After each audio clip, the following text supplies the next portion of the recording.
สิไปซ้าย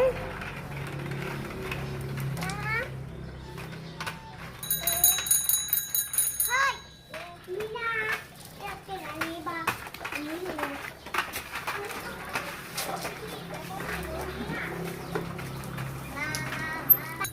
ก่อนที่ไปตู้ออกเป็นร้อนมีนาจะพามาเบิ่งเสือของกระใส่ก้อน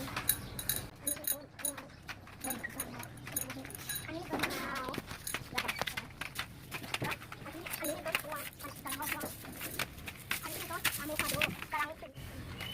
ว่าก็มะนาวนี่มากผักละลายมันอยู่นี่ครับ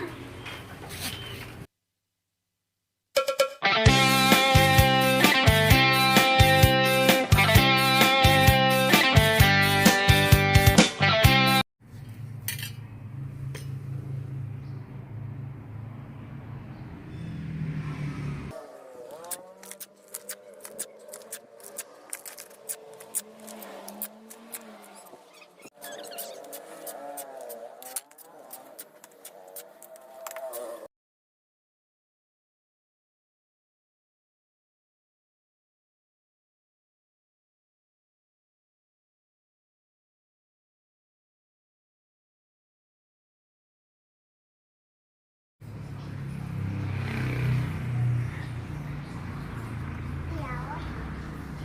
เอานิดเดียวพอแล้วพอแล้วเอ้ยน้ำเอ้ยน้ำเอ้ยน้ำเอ้ยน้ำ มินี่เห็นหยัง คนนะ พดน้ำหยัง คนนะคือต้นไม้หมักเมลอนนี่เหมือนกันเลยมินิแม่หมดพร้อมกันเด้อมีค่ะไว้ก่อนนะหมดพร้อม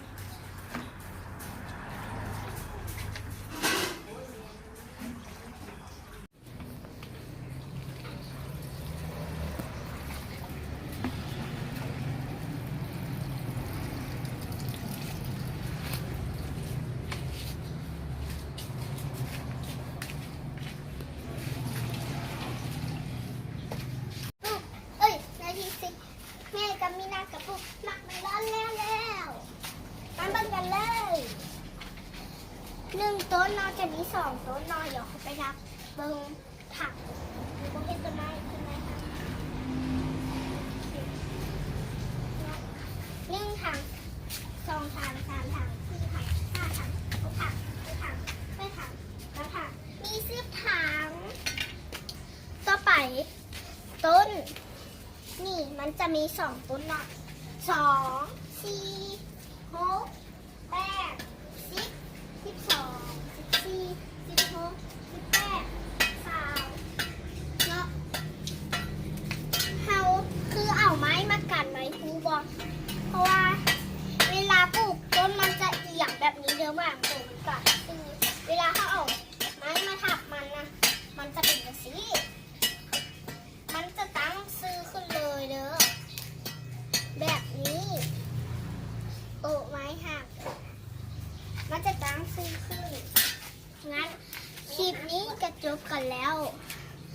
งั้นอย่าลืมกดไลค์กดแชร์กดซับสไครบ์บ๊ายบายมื้อหน้ามีนะคะจะพามาอัปเดตต้นปักเมลอนของเขาเด้อมื้อนี้ก็จบเพียงเท่านี้อย่าลืมกดไลค์กดแชร์กดซับสไครบ์แล้วก็บ๊ายบายโอ้ยมีนาจะพามาอัปเดตต้นปักเมลอนอีก